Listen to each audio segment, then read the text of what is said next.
मुकर्रम जनाब कारी खादिर बख्श चंडो साहब इन महफिल जो मुंतजिम बाबू गफूर कुन्यो ऐं दीगर जेके साथियों जो रफ़का आया अल्लाह से उन्हनि जी इन मिन्नत खे मंज़ूरी मक़बूल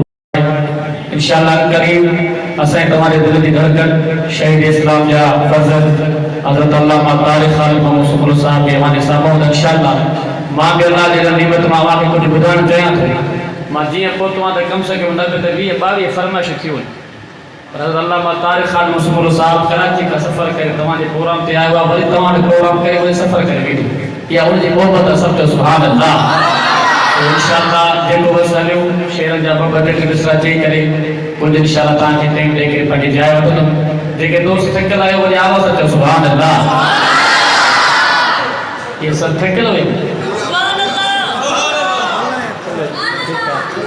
पर हाणे थोरो चुस्त ऐं थोरो जागी वियो ताकी ॻाल्हि संतन जो चवे छा थिए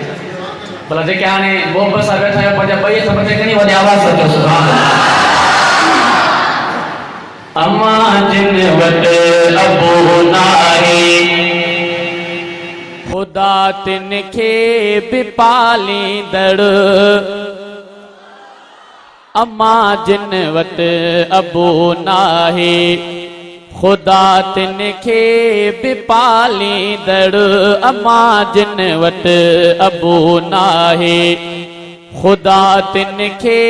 बि पालींदड़ अदी जिन वटि अदो नाहे खुदा तिन खे बि पालींदड़ अम्मा जिन वटि अबू नाहे खुदा तिन खे बि पालींदड़ अम्मा जिन वटि अबू नाहे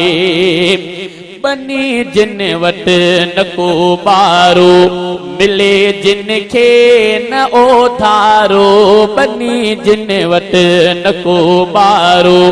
मिले जिन खे न ओधारो धंधो जिन जो लॻो नाहे खुदा तिन खे बि पालींदड़ अम्मा जिन वटि अबू नाहे खुदा तिन खे बि पालींदड़ अम्मा जिन वटि अबू नाहे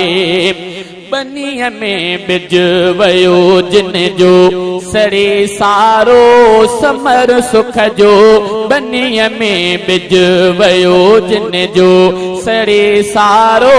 समर सुख जो फुटो जिन जो सलो नाहे खुदा तिन खे बि पालींदड़ अम्मा जिन वटि अबू नाहे खुदा तिन खे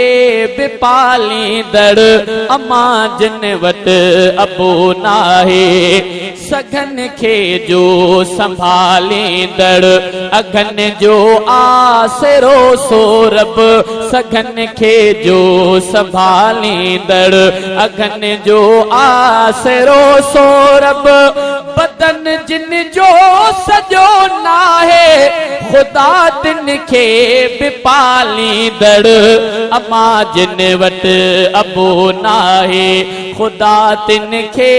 बि पालींदड़ अम्मा जिन वटि अबू नाहे सुजाग जिन जा भरम भाइर न रिश्तेदार मिट माइट सुजाग जिन जा भरम भाइर न रिश्तेदार मिट माइट सजण हम दर्द को नाहे खुदा तिन खे बि पालींदड़ अम्मा जिन वटि अबू नाहे खुदा तिन खे बि पालींदड़ अम्मा जिन वटि अबू नाहे खुदा तिन खे बि पालींदड़ अदी जिन वटि अदो नाहे खुदा तिन खे बि पालींदड़ अम्मा जिन वटि अबू नाहे।